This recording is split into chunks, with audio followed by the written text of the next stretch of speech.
We do all of our endonasal surgeries now. Chester's a real expert in sinonasal problems, sinonasal tumors, but also now in endonasal endoscopic surgery. And he runs the Pacific Ear and Eye Institute or Center with Howard Krause. You all have heard? Have you heard from Howard Krause? Howard was here, and we're going to have him back again, like in a few months. So they're partners in crime here, and Chester is a key member of the team, and he's gonna talk to you guys about sinonasal issues as it relates to pituitary surgery. Okay, everything you wanted to know, and then some more, I'm sure. That's thank you for that very eloquent introduction. Should we wait? No.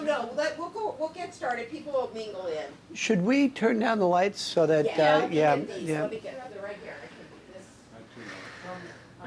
How's that? Oh, I think that's better for. The other way. How's that? That's great. Well, good evening. It's a pleasure to be here, and I'm sure I'll be back many times because we're just getting started with the program. As Dr. Kelly said, I'm Chester Griffiths. Dan and I have worked together over a decade, actually. We started at UCLA, and I think I was one of the key reasons why Dan came over to St. John's, myself and Dr. Krause. But the reason why I put this first slide in is to show that it's just not one person.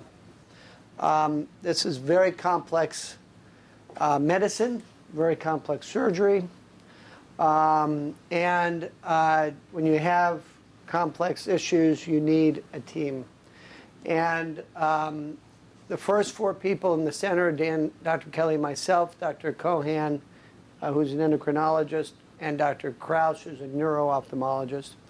And then on the sides there, you see all the different people that are in the program, from the physician assistants to the radiation therapists to the oncologists to the neurointerventional radiologists. So it really truly is a multidisciplinary process. As Dan said, I work primarily at Pacific Eye and Ear Specialist, which is in Brentwood. I've been in practice here in Santa Monica for 21 years. I'm double boarded by the American Board of Otolaryngology and Head and Neck Surgery and the American Board of Facial Plastic and Reconstructive Surgery. I'm a professor both in the Department of Family Practice and of Head and Neck Surgery at UCLA, and that's where Dan and I met.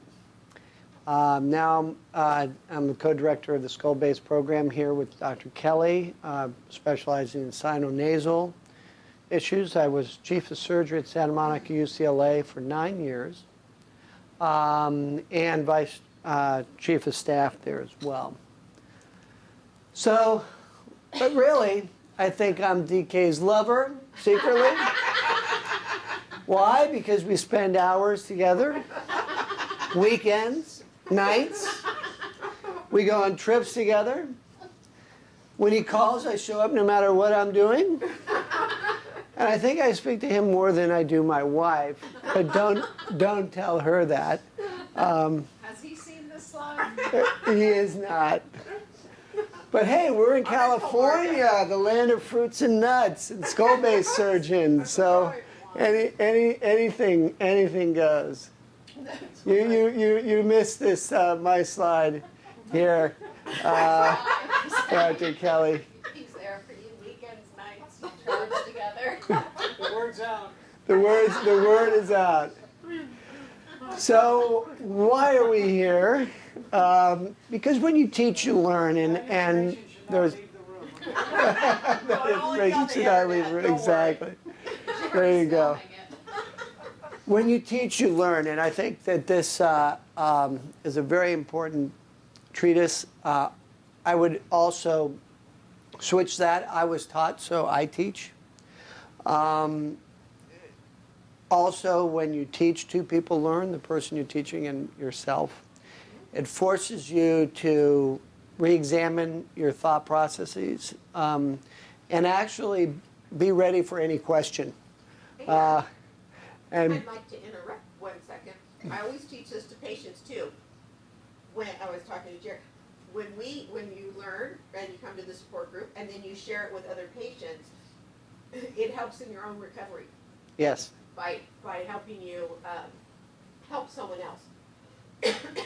No question. And really teaching validates the principles that you live by. So I actually saw this in Toronto at a meeting in a mall, and I said, I have to take a picture. Great. I have to take a picture of that. Thanks to Helen Sussman, I don't know, Sussman, I don't know who she is, but.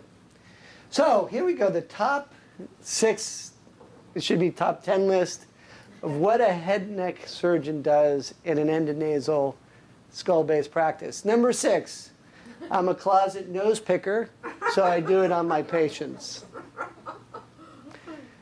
I am the stopper of the nosebleeds. When they happen, Dr. Kelly calls me and says, stop this nosebleed. Number 4, I stink, meaning I really try to keep people smelling. That's right. And we'll talk a little bit about olfaction and that property, because if you lose your sense of smell when you have a cold, you realize that life just isn't as brilliant. Number 3, I am the protector of the mucus lining of the nose, the nasal knight in shining armor. So what does this mean? Nasal mucus lining tissue, when people are going after tumors or cancers, they don't care about the mucus lining tissue. Who cares?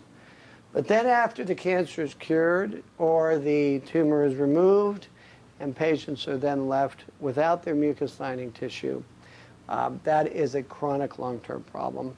And one of the things that Dr. Kelly and I have worked on is actually mucosal preservation in skull-base surgery. And we actually just submitted an abstract to the International Skull-Base Conference in London this year, showing some special techniques on preserving the mucus lining tissue of the nose during these procedures and these approaches.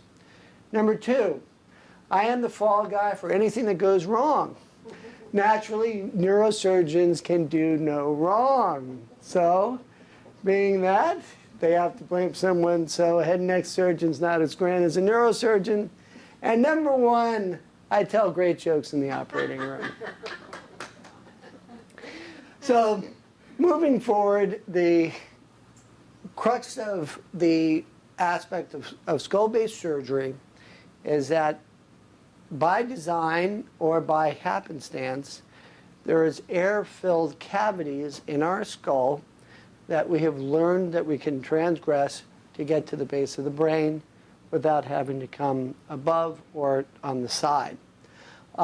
What's really allowed us to do that is not the desire, because the Egyptians started doing it when they performed the mummification process. But really, the technology allowed us to do it. The technology to be able to see deep inside a hole.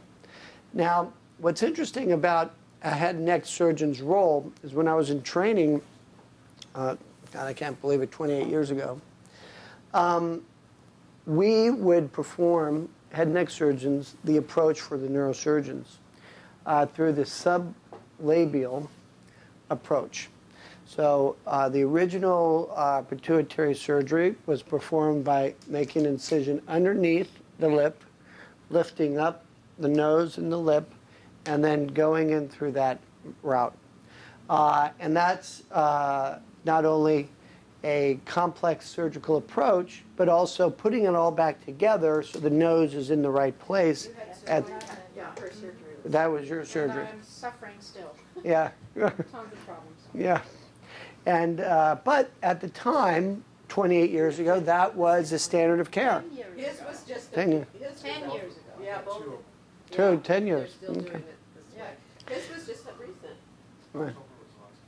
Really? Wow. but the surgeons, yeah, they've advanced. Yeah, well, and that's interesting because there is a genesis and a curve that happens with technology, and you know, there's 3 types of of technology adaptation. There's the early adopters, there's the conformants, and then there's the ones left behind. And so I would venture to say that Dr. Kelly and myself are early adopters of technology. But when would you say that it became a standard to do it differently? Transnasally?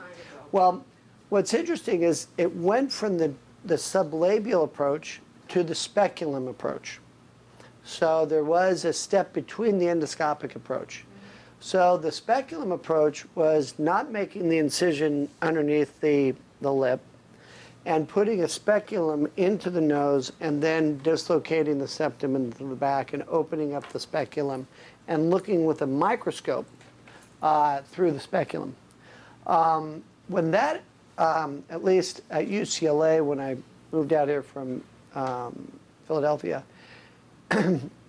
they were primarily performing with Dr. Kelly the speculum approach. And that's how my surgery was 12 years ago, yeah. 12 years ago. And so then all of a sudden, I was not necessary anymore. And so I was not doing those sublabial approaches. Then, as the pendulum swings back, now we're back to the endoscopic approach. And once again, the technology of high-definition cameras and monitors now allow two surgeons to be able to watch the procedure at the same time. Originally, endoscopic sinus surgery was done through the scope with the surgeon looking through the scope with his eye. And really high-definition technology and video technology allowed two surgeons to be watching a screen with great definition. So really that's the kind of the evolution of it. So I would say endoscopic techniques at skull-based surgery really the last 5 years became the norm. But Dr. Kelly was doing those, he didn't do sublabial for a long time. No, he did the speculum. He did the Yeah, he's been doing the speculum for about 15 years. Yeah, 15 years. Yes. But now he's transitioned to a completely endoscopic approach, and I'll explain why that's such a revolution in this surgery. Now, this is just a cross-section of the sphenoid sinus. So the sphenoid sinus is a sinus that is located in the center of the skull. So if you were to put a poker here in the center of your eyebrow and one right in the front of your ear, at the top of your ear, and where those two came together in the center of your head is where the sphenoid sinus is located. And the sphenoid sinus is in the center of the nose here, and you have two very important structures, the optic nerve and the carotid artery on the side walls of the sphenoid sinus. And here is where the sella is, and that's where the pituitary sits. And so when patients have pituitary problems, that's where it sits. The one advantage of the speculum approach is that it kept you straight in the midline, where it didn't allow you to go onto the slide walls. But that was a benefit in preventing problems with the carotid artery and the optic nerve, but it gave you a limitation when the tumors actually went to the lateral side, because with the speculum you could only see straight down the channel. It's almost like a horse with blinders on, only being able to see straight ahead. So this is just some endoscopic views of the optic nerve, the carotid artery, and this is where the sella is. This is where the pituitary is, right here. So you can imagine when you put a speculum in, you can see just that area, but you can't see on the sides. So truly endoscopic surgery with the visualization allowed us now not only not to have to put a speculum in, not to have to make the incision under the lip, but also to be able to see one-to-one. It's almost as if you have your eye right at the tip of the scope, and you can see and visualize 360 degrees. So you're not limited by that speculum. And so not only does that ensure better safety, but it actually ensures better tumor and disease treatment. And they've shown this now in various studies where they looked at the tumor removal using a speculum versus the tumor removal using an endoscope. And there's about a 20, depending on who you read, a 20 to 30% improvement in total tumor removal just by using an endoscope. So they could judge that by MRIs, etc. So what is dangerous about the sphenoid sinus? And this is a picture of a case that I did many years ago, not of a pituitary problem, but of a lady that had a mucocele, which is a cyst that grows and expands. And the mucocele had actually eroded the bone on both carotid arteries. So upon peeling this mucocele out, I looked back in, and I was shocked to see that both carotid arteries were sitting in the breeze. That would have been a bad day, yeah, if anything had happened to those. But she did fine, and interestingly enough, the bone has reformed and grown over the carotid artery because the actual covering of the carotid, the periosteum, was still there. You can't see it here, but the covering of the carotid artery, although it was compressed and eroded, the actual covering that makes the bone was still there, and she has completely formed new bone protecting those carotid arteries. So that's what we deal with. That is what we deal with in regards to the anatomy. This is looking straight ahead. This is where the pituitary gland sits. The optic nerves are above here. So when we perform the procedure, our square where we remove the pituitary is right here. Medial on the insides of both carotid arteries and right below the optic nerve, the optic chiasm. So mucosal preservation, why is that important for patients that have this surgery? Because it's physiology preserving. The mucus lining tissue is there for a reason. It's there to humidify, it's there to clean, it's there to moisturize the nose and the air passages. So right after surgery, there's obviously less postoperative crusting, therefore less postoperative infections. Also, part of the procedures that we do now is we don't pack the nose. Thank God for that. Yeah. Right. And and when I say we don't pack the nose, that is relative. There are times when we do pack the nose when there is a spinal fluid leak after the removal of the tumor, and we have to actually put a packing as a buttress. But absent that, I would say about 90% of the time we do not pack the nose, which is actually very contrary to what happens everywhere else. Almost uniformly after endonasal surgery, patients have packing in their nose. We're performing a thing called bilateral nasal septal rescue flaps, which is also mucosal preserving. We take the mucus lining tissue of the septum, which is the divider of the nose, and we push those down. And then once the surgery is completed, it raises up and recovers that area. Once again, we also do not resect the turbinates, which many centers do. We push them to the side as opposed to cutting out that tissue. So all of this is trying to preserve the physiology inside of the nose. This is an example of a nasal septal flap. This is something else that we do, which really has helped the reconstruction and rehabilitation of these patients after large tumor removal. This is a patient that had a very, very large craniopharyngioma, extending way above the optic chiasm and into the central portion of the brain, as you see here. This is actually the pituitary gland.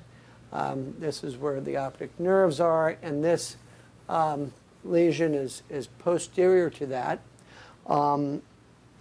This is postoperatively. Here are the carotid arteries. And this area right here is the flap. This is some fat that we place into the cavity where the tumor used to be. But as you see, there's no more tumor there, but of course a very large opening. And that large opening would just drain spinal fluid, or the fluid of the brain.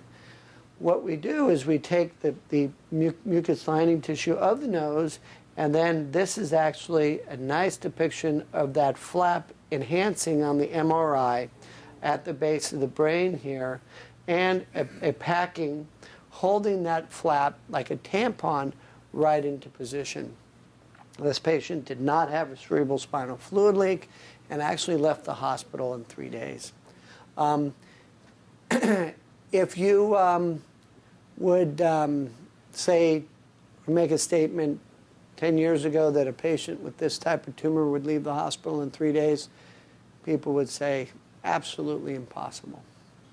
So there has been tremendous strides and advances in taking care of these types of tumors with these techniques and mucosal preserving and using the mucous lining tissue of the nose to do that.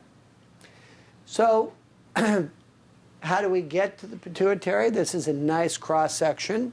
This is the floor of the nose here. This is the nostril down here. And these are the turbinates. Now, turbinates, this is the inferior turbinate, the middle turbinate, and the superior turbinate. Turbinates are basically your human radiators. So if you've ever seen a radiator in a car, it's a temperature control device. Basically, turbinates are not only temperature control, so we're warm-blooded animals, although we call ourselves humans.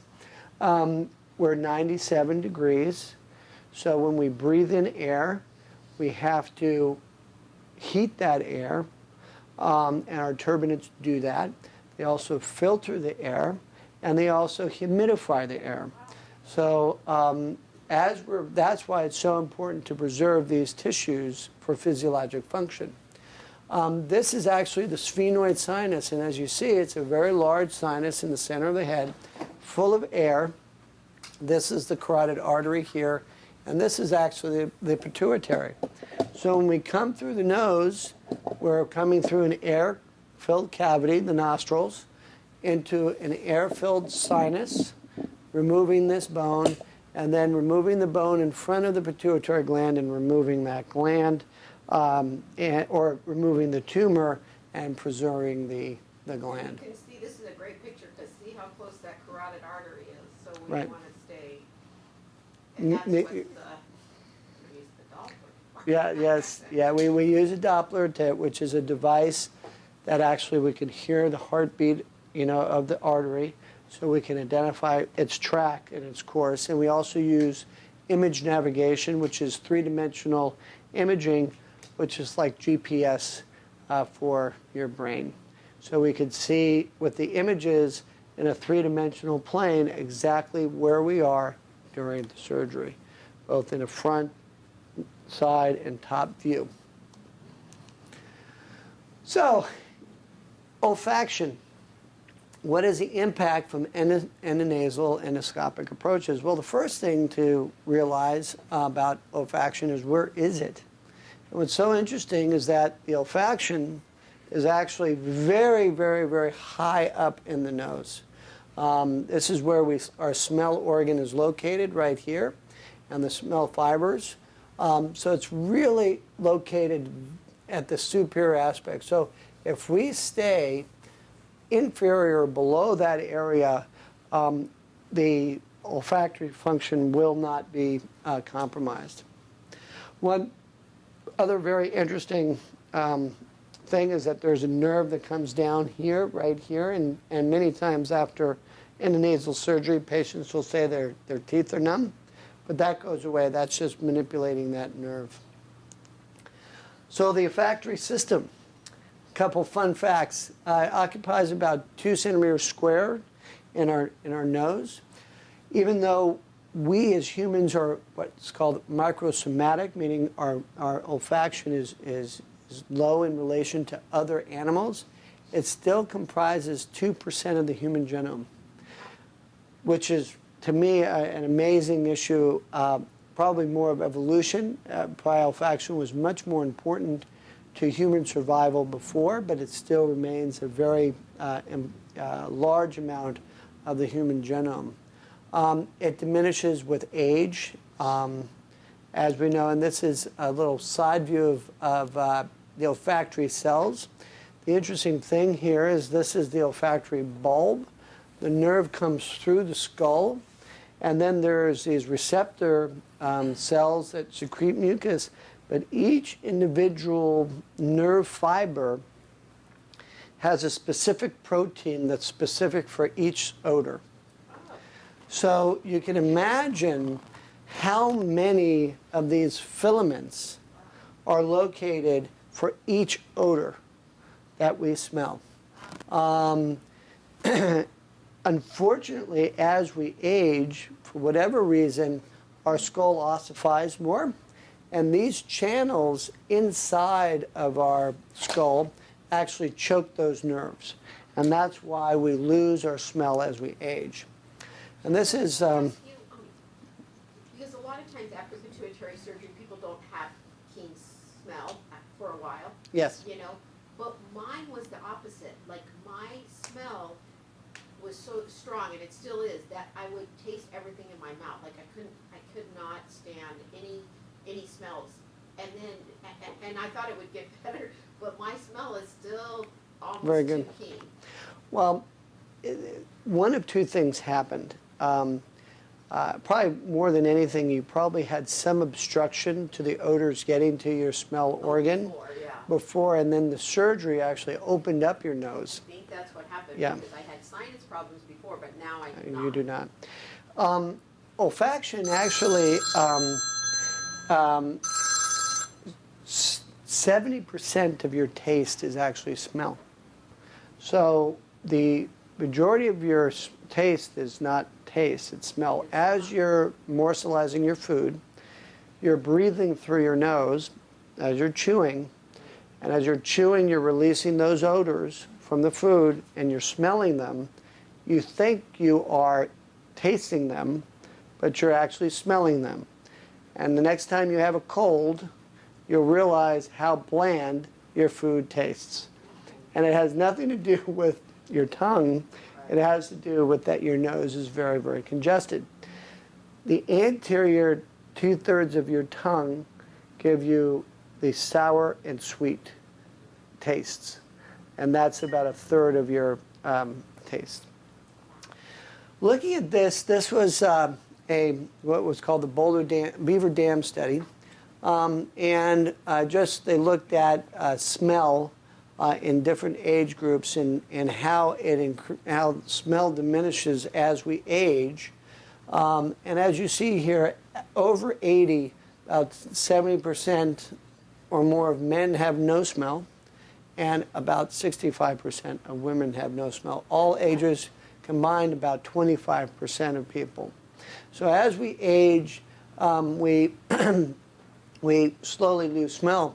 The interesting thing about this, so 62.5% of over 80, the interesting thing about this study is that only 10% of people of this 62% or 25% mean reported that they had any smell problems. So people many times don't realize they don't have a smell problem. Over 65, smoking, sinusitis, asthma are all risk factors. Closure of the cribriform plate as we age, neuroepithelial degeneration. Interestingly enough, the lack of smell or the loss of smell is usually the first sign of Parkinson's and Alzheimer's, and there's a correlation between progressive cognitive impairment. Head trauma is a very common cause of loss of smell. Interestingly enough, it's not frontal head trauma, it's actually from the side. I've see that quite a bit. Yeah. And only about a third of the patients will recover their sense of smell after hitting their head. And it doesn't matter the severity of the head trauma. It could be just a minor blow to the side of the head would cause a loss of smell. How is that all Alzheimer's? How's that like connected to smell? To smell? Well, you know, what's interesting is the olfactory bulb is the largest cranial nerve. It's literally 3 times the size of all the other cranial nerves, probably because of all those filaments coming into it for smell. And because of that, it probably is affected more acutely than other cranial nerves. But they don't. They know that it's the first neurologic sign of it, but they don't really know why. But it probably just has to do with volume of nerve tissue. One of the things that we recommend that all the patients do after any nasal pituitary surgery is the nasal irrigation. I think everyone should do it, regardless of having surgery or not. We wouldn't walk around with dirty hands all day, but we walk around with dirty noses all day. I always tell patients of mine that if our mothers were as obsessive of cleaning our noses as they are with brushing our teeth, I'd be out of a job. Because it's just culturally not something we do. But truly, cleaning your nose once a day will probably diminish illness, viruses, colds, and all of that, because you're actually... What about those neti pots? The same. They're same as this. It's just really a saltwater douche to get the thick mucus that's in your nose. And unfortunately, we live in an urban environment, and because of particulate matter in the air, our filter, our humidity, our turbinate system, our human radiators are overwhelmed. And even if you're not allergic, if you're breathing in all this particulate matter, all the diesel fuel factory, et cetera, your tissues are going to swell and react. So keeping them clean actually is a very good thing. So How does that prevent like getting sick? Interestingly enough, all upper respiratory tract infections originate in the nose.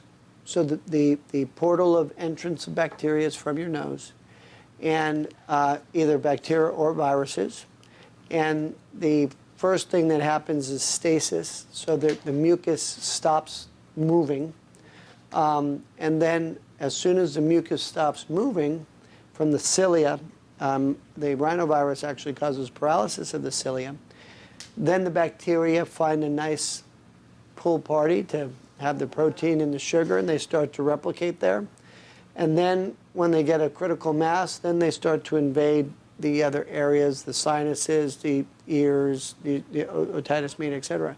So if you can wash that infected mucus pool out before the bacteria actually go into either the ears or the sinuses, then you actually can prevent those infections. So it's truly a mechanical issue. They should do that with kids who are Absolutely. getting colds and Well, kids don't blow their nose, and they just don't know how to blow their nose, and they have a pediatric sinus rinse, and I give it out every day.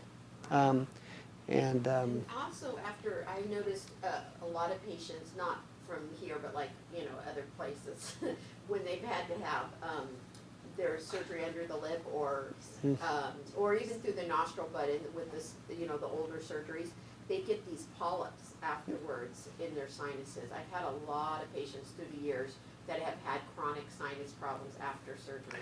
Well, with the speculum, because they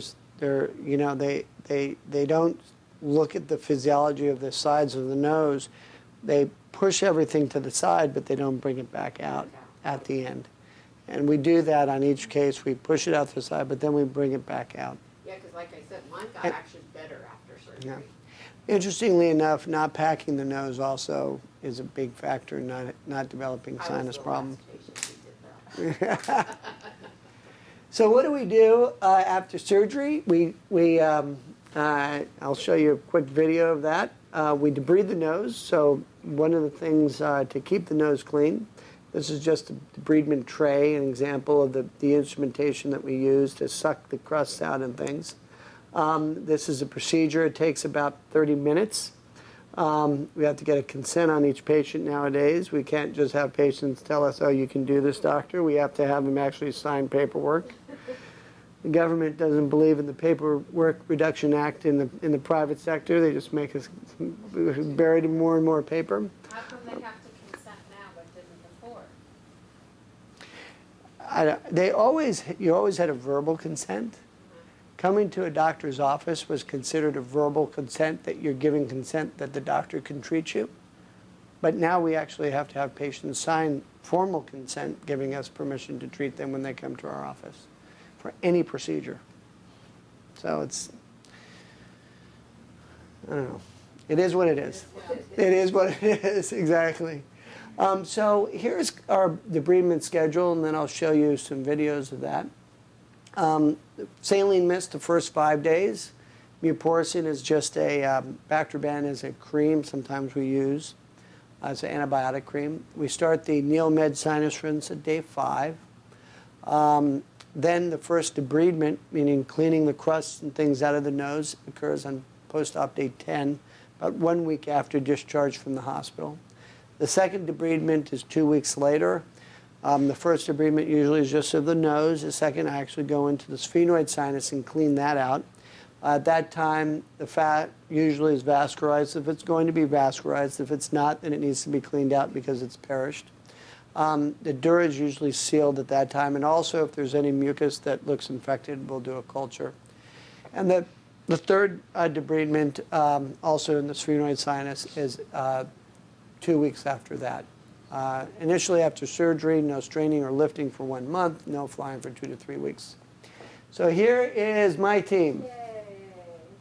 My wife was just calling me twice. That was my phone ringing. It is Valentine's Day, but I'm with my lover. My other lover, exactly. That's my son. And my last plug is, if you don't know about the Venice Family Clinic, you should know about it. It's the largest free clinic in America.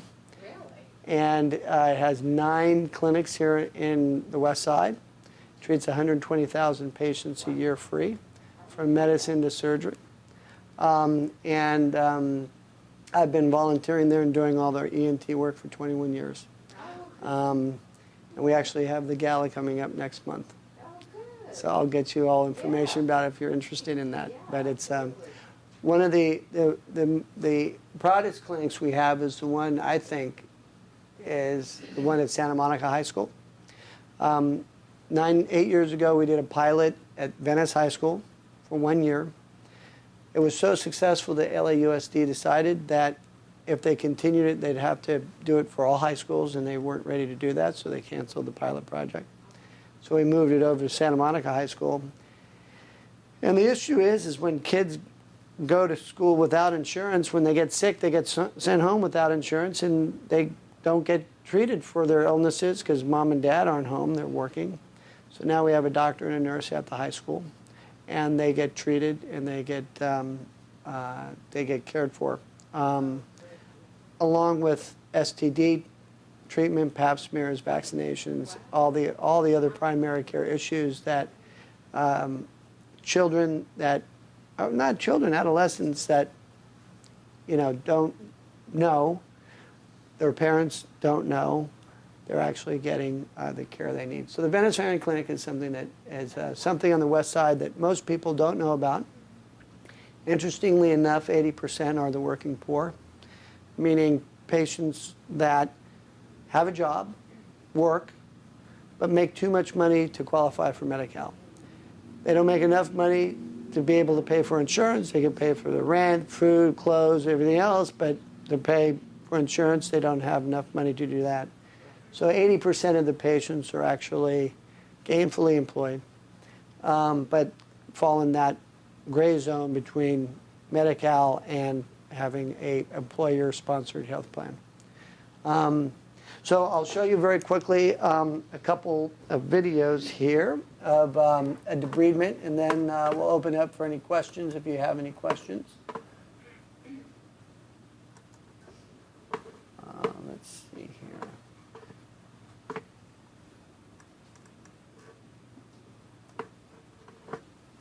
We just had a nice course on it announced too while he's doing that. Dr. Griffith and Dr. Kelly put on a course for neurosurgeons, and they come from all over the world. And this year, I got to meet a man from a neurosurgeon from India who was really fascinating. And his mother is an OBGYN and has been practicing for she's 82 and she was 20 when she became a doctor, and she still delivers babies, does surgeries and everything. Really fascinating, but their course was great, and all the neurosurgeons learned a ton. So we're getting better medicine out there, one step at a time. This is a patient that she's 10 days after the surgery, and as you see, her nose really doesn't look too bad. These are the flaps that we preserve, and they slowly pull up. You'll see that as an example to cover back the opening that we made. This is the back of the nose, and you see there's some mucus back there.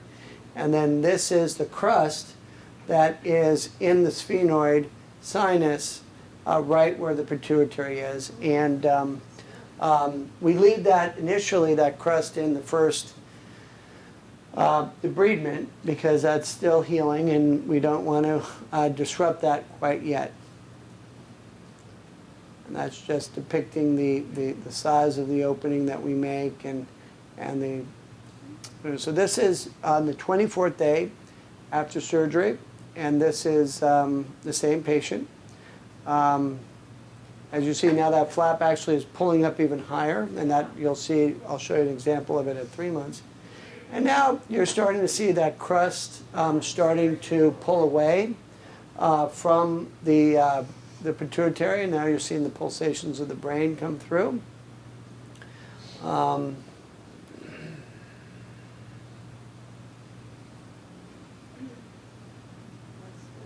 And that's just the adenoid. Now I've cleaned those crusts out right there, and they're on the side table there. And there's a little dead fat.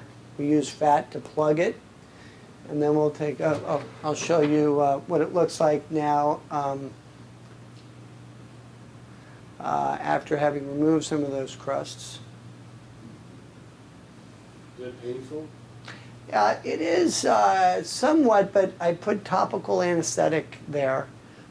So there's an anesthesia. Now here's the actual residual fat that's in the back there where the plug is, and you can see the pulsations of the brain coming down. That crust was there, and that's now cleaned out. So that's nice and clean now, and that's just the pulsations there, and the fat plug. In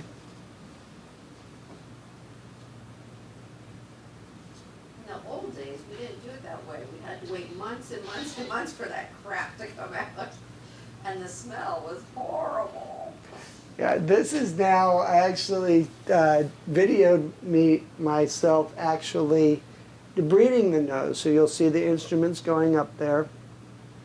There's a little crust that's newly developed again. And you'll see, as you see, that's nicely mucosalizing now. You can see the mucus lining tissue growing there.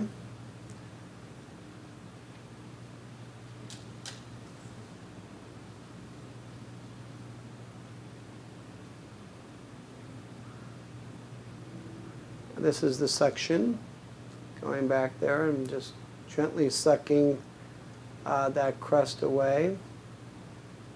Patient is awake. There's numbing medicine there. We slowly kind of peel that off.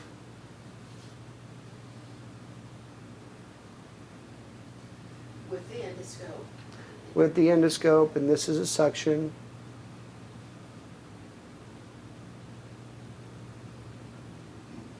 So is this done after every pituitary surgery? After every pituitary surgery. Not in our day, Chair. Oh, believe me, the patients, they don't like it. You know, it's At not first, no, comfortable, but, you know, they, oh my gosh, when you get all this stuff out, they feel so much better. Because this feels, as you see, it's kind of mucusy there, and, you know, it's dripping in the back. Oh, and it smells like metal. Like, there's a smell smells that and- is not, ugh. So I'm just slowly sucking this stuff out. This is actually fat now that fat has died. There, the fat that's going to live and get blood supplied to it stays. So I kind of move that around, and you can see that underneath, like a wound, like any other crust, there's a nice healing underneath, and you see nice bleeding going on there, which you like to see. Oh, yeah, because. So now I come in with another instrument there, and I'm actually going to, I've kind of teased it off. Now I'm going to actually grab it.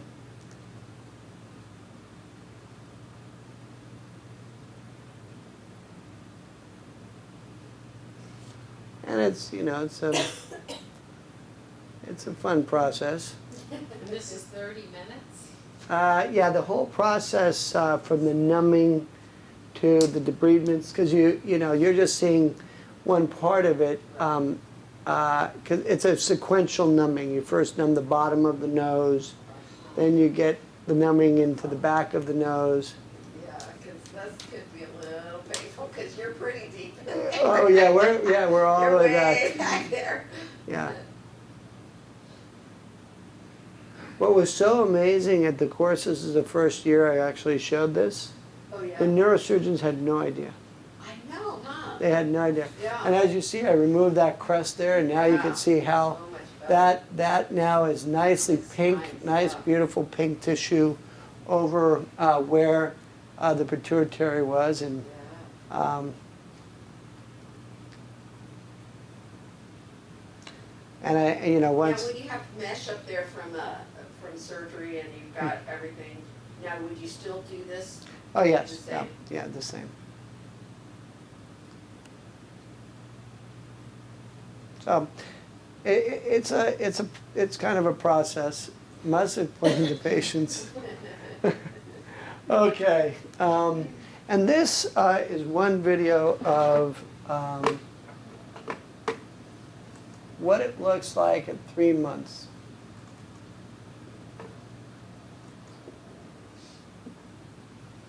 And this is after debridements and after all that. Wow,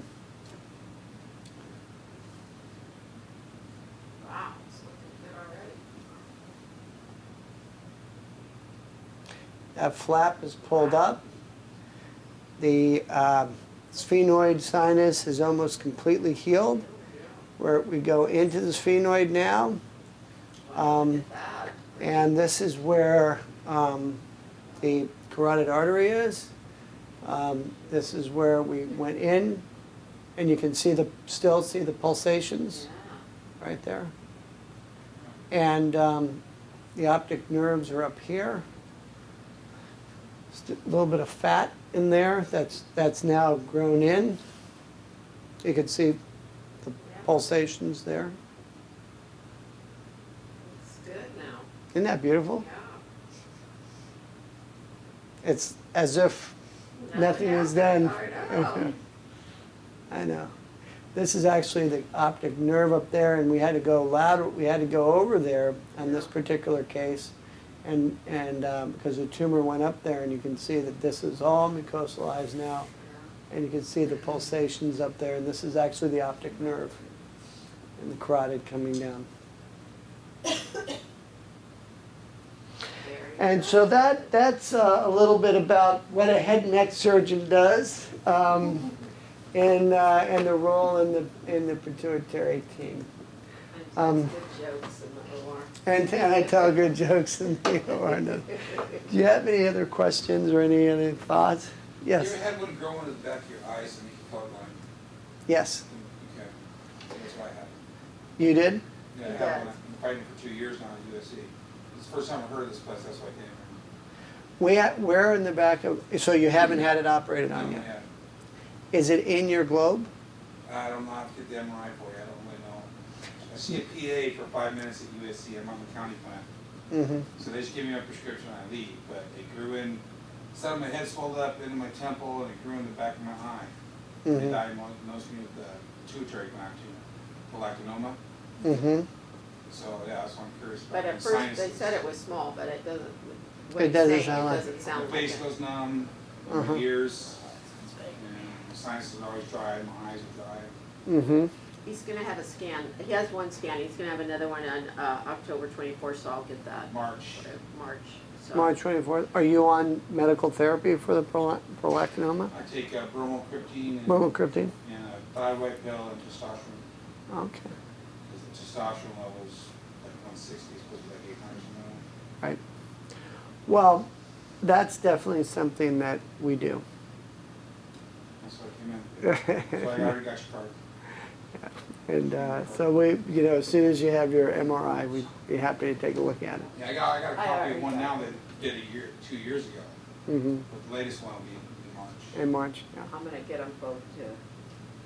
But Great. sometimes if you remove the tumor, right, and take the pressure off that optic nerve, then the sight can improve. That's correct.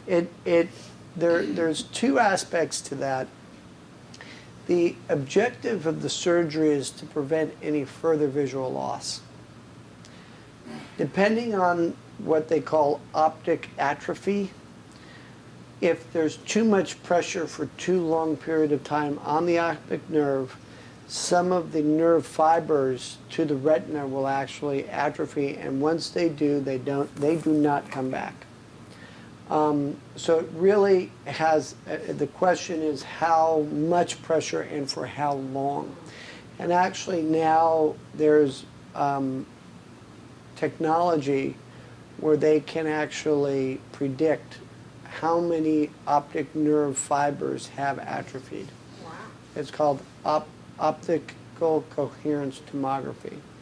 And they could actually look at the retinal nerve fiber layers and actually tell you how much of an improvement you should expect once that pressure is taken off.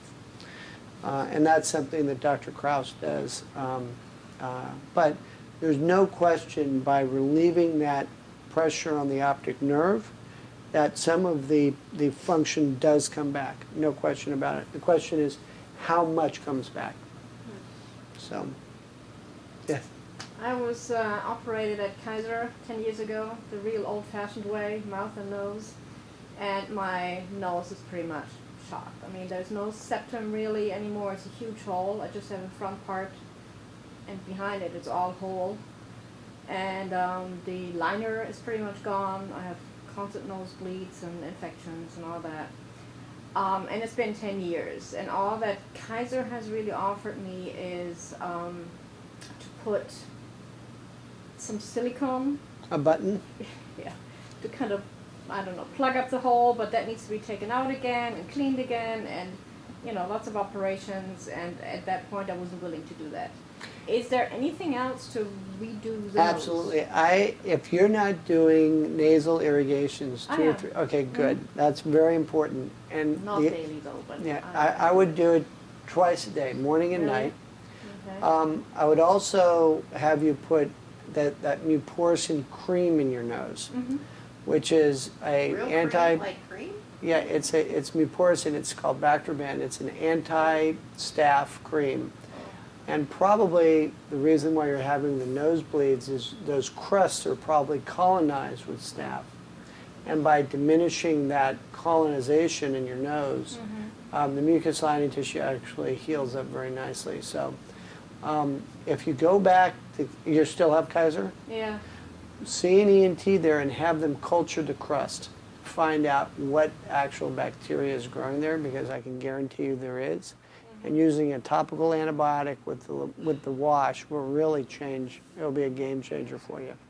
Yeah, I mean, I went in with some kind of anesthesia once or twice to look at it, and they were so excited to see this big hole, and they called everyone else in and all the interns, but there was no real fix for it, Yeah. except for this little button to put in, Yeah. which I didn't want. The hole in the septum is very difficult to heal after you've had the back of the mucus lining tissue removed. If the back of the mucous lining tissue is there, you can advance it forward. But if it's gone, you need a carpet to be able to close the hole. Yeah. So as a corollary to that, just good nasal hygiene, and doing the wash twice a day and then culturing the crust and putting the cream in there will probably Those make a button or silicone ideas, I mean, I was naturally against it. What's your opinion on that? if you're having a lot of nosebleeds, they help. But it's not a perfect fix. And it's always, you always feel it. I do have some patients that use them because the nosebleeds are more problematic for them than the button. So it's one evil to the other. But really, if you keep your nose clean, the mucous lining tissue doesn't bleed as Twice much. a day instead of every second. Yeah. Yeah. And honestly, a antibiotic cream up there really does help. But do get a culture done before. I would do a culture first. All right. But how, see, when I do that, I can't stand it to run down the back of my throat. Yeah. Like, it gags me so bad that I Yeah. won't do it. Like, so how do you do that? You just have to be really careful? Well, you could get the pediatric one, which is a lower volume of the irrigation. You can try that, the pediatric sinus rinse. That's the only, it's not glamorous. That's the only thing, It you know. really makes me Yeah, sick. some people can't do it. You're right. And then if you can't do the high volume, doing just the spritzer of saline is better than doing nothing. Yeah. Well, with me, it just runs right That out. all just Go goes home. right down, yeah. Yes, It sir. just They goes also right said down the throat. pools of tears behind my eyes, and they actually had to stick a syringe in each side of my tear ducts and flush it down into my mouth. Is that common? No, that's a completely separate problem. Okay. Yeah, Well, that, actually, needle was like a blunt needle. They stuck Yeah. in each corner and flushed it. That wasn't causing. I was just curious. Pools of tears. All right. yeah, that does not. Your tumor's in the back there. Stuff like that, so, When you travel to, like, if I go to Phoenix or Denver and there's winds and it's dry, it's not a heavy bleed, but if you blow your nose, there's blood, is that just, That's just drying of the mucous lining should tissue. you just use the sprays when you're in those The situations? sprays and Vaseline. If you have normal, Vaseline? yeah, just a lubricant, a petroleum lubricant, Yeah. saline sprays and a lubricant jelly to lubricate the nose. Like Santa Ana wind weather, yeah. Yeah. What happened. But my mom's addicted to the nasal Afrin? spray. Yeah. Yes, she can't get off it. She's been like 20 years. What? Wow. Yeah, she can't. I mean, I could get her off it. I'm gonna force her. She won't even, she's like an addict. You talk about taking him away from her and she freaks out. Oh no, I had a very interesting patient many years ago. He's a very prominent businessman on the West Side, and he was addicted. He carried Afrin with him everywhere, in his pockets, in his car, in his briefcase. Every 2 hours he would need it. And there's actually a syndrome called the Afrin high, which is when you're really congested and you spray your nose and then you can breathe. It gives people such euphoria that they almost it's a cyclical thing. Anyhow, I operated on him. He got off the Afrin and he came back about 2 months later. And he said, "Doctor, I have something to tell you." I said, "Well, what?" He says, "Well, do you mind if I keep a case of Afrin just in case?" I said, "A case of Afrin? What do you mean?" He says, "Well," he said, "a couple years ago, I was told that they were going to take Afrin off the market. Yeah, they do. So I put an industrial freezer in my garage, and I have 2 pallets of Afrin 2 pallets? in the garage. Would you mind if I just kept the case? Wow. Just as 2 pallets. 2 And you put pallets an of industrial Afrin. freezer in there. My mom would do that. refrigerator. He had She'd an get it. industrial refrigerator. Yeah. Um, Can you imagine? Yeah, my mom is that addicted. Like I she. never knew it could be, I Oh, never yeah. used it, but I never. That is the degree That of is the what's that? So, you know, I met the one with 11 kids. My mom, I'm the youngest of 12. Oh. So I have 7 brothers and 4 sisters. Oh, my. Oh, my. Anyhow, yes. Once you lose part of your sense of smell, which I did in the operation, is there any way of getting that back? Or? Well, many times what happens is that your smell organ is fine, but the odors aren't getting up there because of the mechanical nature of your nose. There has to be some resistance so that the odors are forced to the top of your nose. So if you notice, if you took a rose and brought it right up to your nose and breathed very hard, you'd be able to smell it. So your smell organ is probably working fine.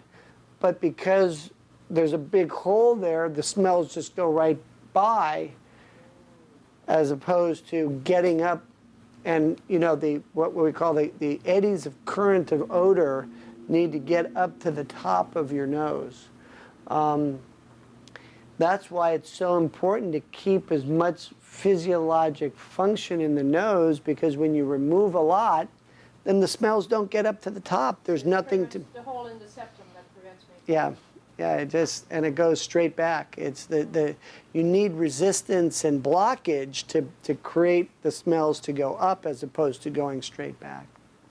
So your smell organ is working, but you got to get the smells up there. So how do I do that? Yeah. Exactly. Did you have a question? I do have a question. Yes. You mentioned something about spinal fluid leaks. Yes. I had a spinal fluid leak, and then I had a VP shut. Mm-hmm. But just recently, I've kind of had some drainage. Mm-hmm. And how do you determine What is a spinal fluid leak versus drainage? Yes. That's a great question. Without having to do a cisternogram? Yeah. Well, that's a good question. A spinal fluid leak can either be continuous or intermittent. Most of the time when you have pressure, meaning putting your head down below your heart, will cause any intermittent leak to start to leak. A continuous leak is a no-brainer because the leak actually pulses with the heartbeat. So it's like a dripping faucet. Drip, drip, drip, drip, drip. So it's continuous. So if you don't have either of those, you probably do not have a spinal fluid leak. The other thing is that you can take a piece of tissue paper, and if you leak out your nose, have the piece of tissue paper, and we call it the halo sign. You'll see two colors on the tissue paper, a clear color and then a darker color in the center, and that has to do with the nature of the viscosity of the mucus and the cerebral spinal fluid, because there's always some mucus in there when it comes out the nose. That's called the halo sign. But having said that, a spinal fluid leak, most of the time, it's not a hard diagnosis because it's pretty continuous. If you have just intermittent drainage and it's not a continuous flow, it may not